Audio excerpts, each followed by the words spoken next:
conversion. In more recent years, a lot of people have got a diesel engine to force them so they can take part in plough marches. You can get a very slow pickover speed, so they've got time to turn round and set their ploughs, etc. And they quite like the fact that they can just shut this throttle right down and it's still got enough torque to pull the tractor and the plough along. We have another David Brown, this time in 880. Now in 1965 David Brown changed the colour scheme and brought out the new range of select-o-matic tractors. The American importers of David Brown were conscious of the fact that David Brown in red was clashing with the Massey Ferguson, an international brand that sold well in the States, and they recommended to David Brown that perhaps we should try a different colour scheme to try and make the David Browns much more noticeable on the other side of the Atlantic. Most of the David Brown dealers in the States are also dealers of Poland's horticultural machinery, which was turned out in this white and brown colour scheme. So David Brown thought, well, we'll just paint our tractor the same colour as the whole of the machinery. They see a tractor and they painted it very quickly in this colour, showed it to the Americans. The Americans were delighted not only at the colour scheme, but how quick David Brown could respond to the request. And from then on, David Brown produced the tractors in these colours. There was initially the thought that they would produce the white and brown ones for the American market and keep the red and yellow ones for the UK market, but they thought it's not really worth the bother of having two different colour schemes. And then on they made all the tractors in the officially Arctic white chocolate brown colour scheme. So another diesel engine Ferguson there with the full Lucas lighting gear on it. And then the little baby Fortune tractor, the Fortune Dexter, that the Ford salesman had asked the design team to produce a tractor that could compete with the smaller Ferguson and Massey Ferguson mates that were really taking huge chunks of the market. So Ford came up with the little Fortune Dexter. First of all, famous for the larger Fortune Major. The production of Major still continued because it could sell in big numbers in the higher horsepower market. People that needed a heavier tractor or heavier draft work, and the Major was a cheap seller in this power range. And then Massey Ferguson 35, the tractor that initially was the Ferguson 35 in a grey and gold colour scheme that operated the Grey Ferguson in 1856, and then after the Massey Harris Ferguson agreement was operated, then became the one-line policy, became Massey Ferguson. The new colour scheme of grey and red came into being, and we had the Massey Ferguson 35. Then we have another Dexter, an upgraded Dexter, this time the Super Dexter. You can tell that one with the sharp nose. There's a pair of Super Dexters going down there. Just a little few more horsepower than the standard Dexter, slightly different styling. And then we have outside here, we have a 14,000, where we secure a cab, we do secure a cab with a flashing light on it there. 3,000 is almost at the bottom end of the 1000 series tractors that were launched initially in 1964 from rebranded as a Ford First lineup in 1968. We've got a 2,000 was designed below that. So the little 2060 that we have coming around now, built at Brucefield in West Lothian, and it was a 10-speed gearbox, 60 horsepower tractor, and the Nichols when it first came out in 1948. Sold very well. The problem with Nichols was the 50-frame styling. For a long time we didn't uprate the styling. The hydraulics were not that sophisticated on Nichols, and really the gear kept going and developing the tractor a bit more. Didn't have such a strong dealer network as some of the competitors, and they didn't have a dedicated range of machinery to go with them. Then we have a little Ferry Ferguson, a diesel Ferguson stated in the purple bonnet there. That was a tractor that could be narrowed right down to work in the very well and work the way that we had the ransom solar described this morning. It's narrow enough to get up and down the very well to cultivate the well. Then a tractor in gold is the Farmall, International Farmall Super DMD, produced in 1952 to mark the Queen's coronation. And it was called the Coronation Gold Tractor, and wasn't popular with the farmers. Nobody knows the many international produced. It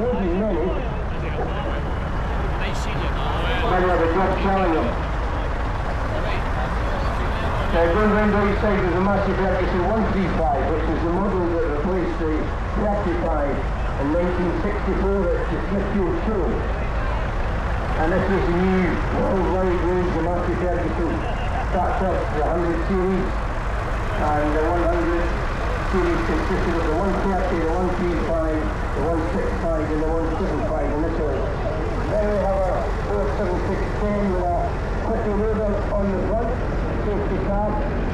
Those series Fords came out in 1981 with that new styling of the white radiator grille. And the cab was upweighted as well.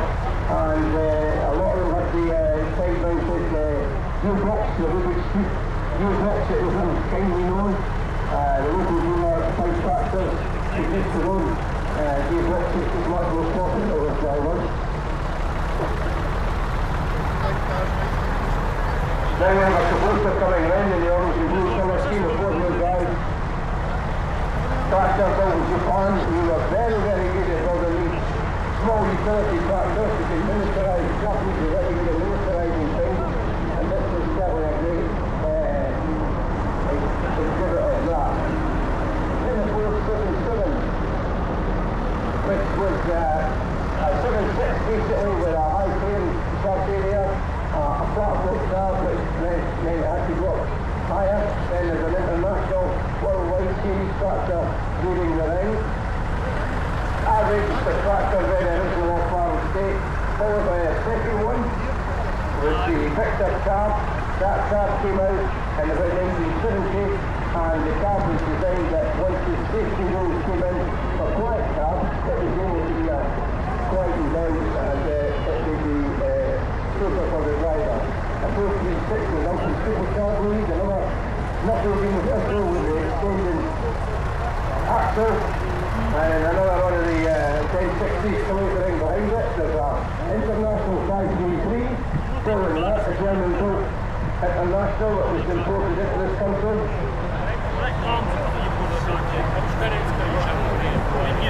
I think I've got them all. Got a huge line-up of tractors. Diesel obviously has been with us now for 70 odd years. And you can imagine how many tractors have been built in that period. Most of the tractors in the line are all UK built tractors. Most tractor production shifted from Dagenham out to Basildon to a new plant in 1964. The Fords were all built at Dagenham, and then the new Fords were built at Basildon, Brucefield, of course, built at Meltham, here, Huddersfield, Nuffield, built additionally at Wardend and Birmingham, then moving to Bathgate, Ferguson's and Matthew Ferguson's built at Banner Lane in Coventry, the International Farmer there, built at Doncaster, the 5PT International that's left right, it's German built, of course it's a Japanese built Kubota.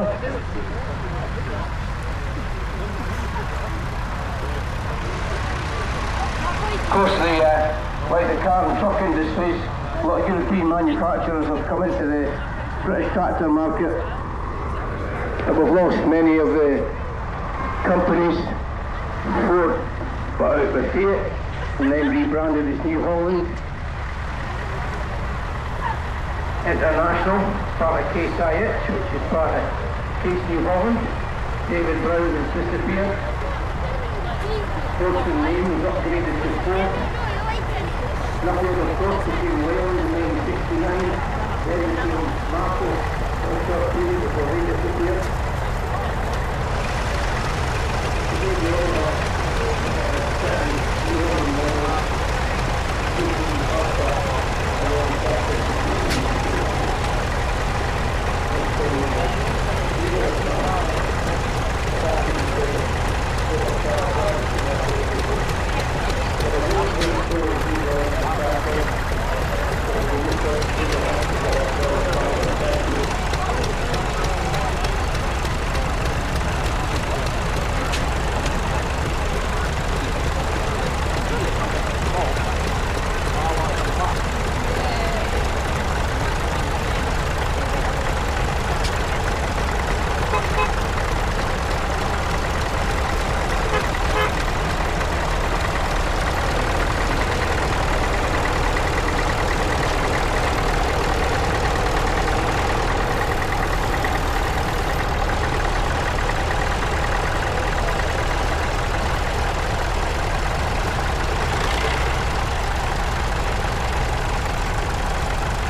which is right, what the jump side around the ring. We've seen a lot more bikes in the rings this season than we have in the past. A lot of the younger rally enthusiasts are bringing in vintage and classic street bikes. Wonderful to see. Another great entry to the hobby is